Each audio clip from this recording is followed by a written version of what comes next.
Thousands of people have died because you have failed to do your job and ask the real questions. Well, I am telling you now, and I hope this goes out, I have to admit that a great deal of popular dissatisfaction and disappointment stemming from broken promises is tainting Prime Minister Keir Starmer's first term. In just 50 days, Starmer has seen his leadership besieged by a series of challenges, from spiraling energy costs to immigration woes, leaving the public questioning his ability to govern effectively. It's rare to witness such a swift decline in political capital, but Starmer's premiership appears to be an exception.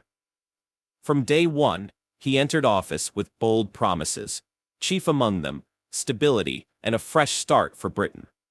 However, the nation has since been thrown into chaos, and many feel betrayed by the Labour leader. His approach to various crises has exposed what some might call a lack of foresight and decisiveness, drawing sharp comparisons to the very conservative governments he sought to distance himself from. One of the most significant issues facing the UK, even before Starmer took office, was the rising cost of energy.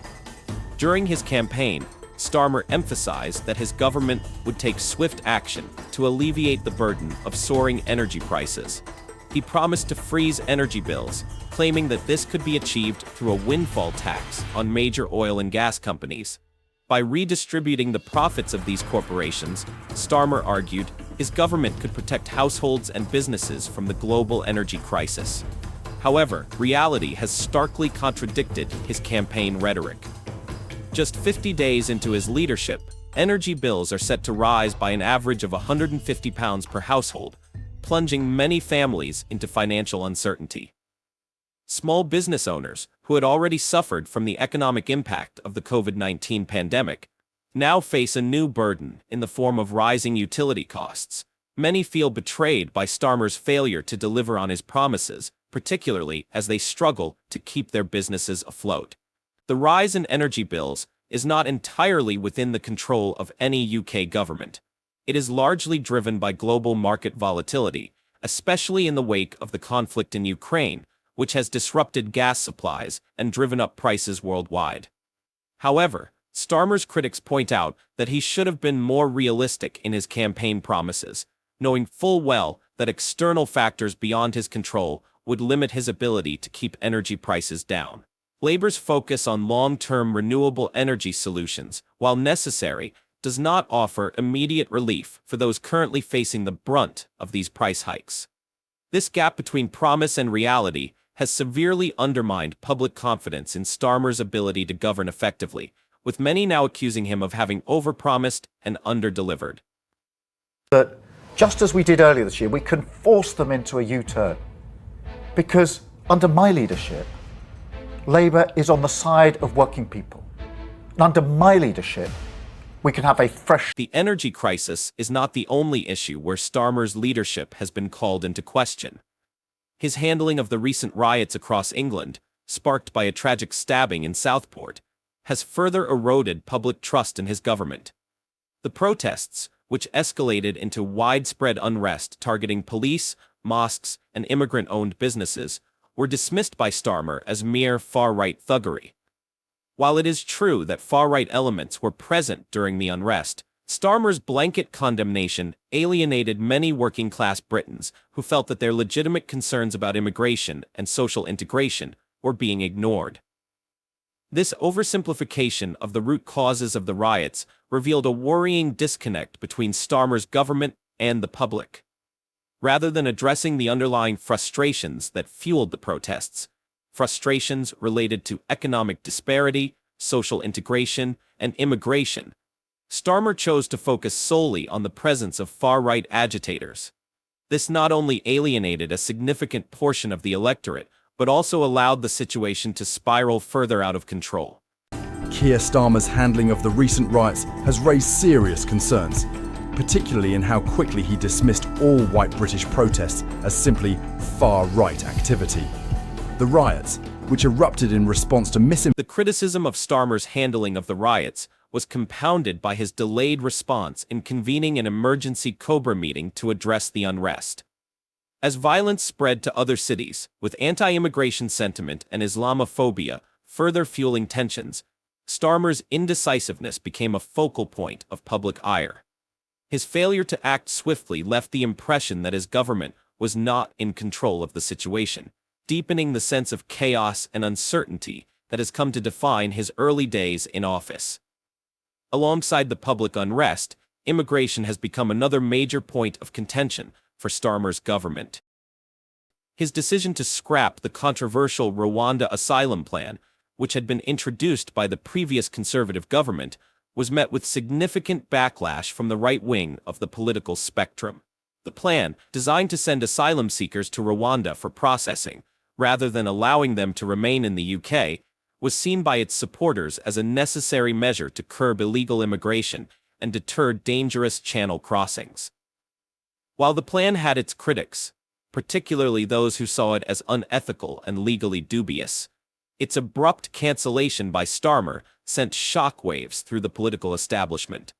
Many conservatives viewed the decision as a sign of weakness, arguing that it would embolden human traffickers and lead to a further surge in illegal immigration. Indeed, since Labour took power, over 6,000 new immigrants have reportedly arrived in the UK, leading to accusations that Starmer's softer stance on immigration is sending the wrong message and encouraging more dangerous crossings. Asylum seekers arriving illegally in the UK would be sent to Rwanda to have their claims processed there, rather than on British soil. The plan was seen as a way to deter dangerous channel crossings and disrupt the business model of human traffickers. From the get-go, the plan faced fierce opposition. The surge in migration, coupled with the scrapping of the Rwanda plan, has left Starmer's government vulnerable to criticism from both sides of the political divide. On the one hand, progressives argued that the government needs to adopt a more humane approach to asylum seekers. On the other hand, conservatives believe that Labour's policies have made the UK more vulnerable to uncontrolled immigration. This divide is emblematic of the broader challenges facing Starmer's government, caught between conflicting political pressures, unable to satisfy either side. Beyond energy and immigration, Starmer's Labour government has also come under fire for its approach to free speech and housing policy. In its 2024 manifesto, Labour pledged to introduce a ban on so-called conversion therapy, a policy that aims to protect LGBTQ+ individuals from harmful practices. However, critics have raised concerns that this ban could inadvertently infringe on free speech, particularly when it comes to discussions that don't align with mainstream gender ideology. This has sparked a wider debate about the balance between protecting vulnerable individuals and preserving free speech, a debate that Labour has struggled to navigate effectively. Starmer's government has also introduced new housing policies aimed at addressing the UK's chronic housing shortage. Labour has committed to building 1.5 million new homes over the next 5 years, reversing the Conservative decision to remove mandatory house building targets for local councils. While this move is intended to tackle the housing crisis, it has faced resistance from local communities who fear that it will lead to overdevelopment in areas where infrastructure is already stretched thin. Labour's plans to build on so-called grey belt areas, portions of the green belt deemed less environmentally significant, have been met with mixed reactions. Some see it as a pragmatic solution to the housing crisis, while others worry that it will erode protected green spaces and further complicate the planning process. Starmer's attempts to make bold changes quickly have drawn criticism from those who believe his government is rushing through policies without fully considering their long-term impact. As we reflect on Starmer's first 50 days in office, it's clear that his government is facing a crisis of confidence. From energy bills to immigration, public unrest, and controversial policies on free speech and housing, Starmer has struggled to keep his campaign promises, leaving many questioning his ability to govern effectively. His leadership has been marked by indecision, delays, and a series of policy reversals that have left both his supporters and his detractors feeling frustrated. The key issue facing Starmer now is whether he can turn things around. Can he regain public trust by addressing the most pressing concerns of ordinary Britons, or will his government continue to flounder under the weight of its early missteps? As energy bills rise, migration surges, and public discontent grows, The pressure is on for Starmer to prove that Labour is capable of leading Britain through this challenging period.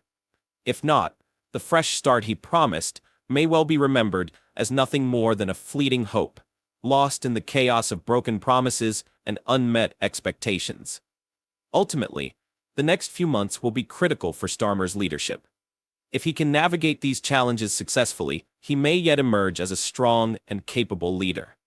However, if he continues on his current trajectory, his premiership could be remembered as a failure, one defined by missed opportunities, public outrage, and a government struggling to stay afloat in the face of mounting crises. Only time will tell whether Keir Starmer can rise to the occasion or if his first 50 days will set the tone for the rest of his time in office. Will the Prime Minister be able to deliver on his promises in the coming months? Don't forget to subscribe to the channel and hit the notification bell to stay up to date with the latest news. Thanks for watching.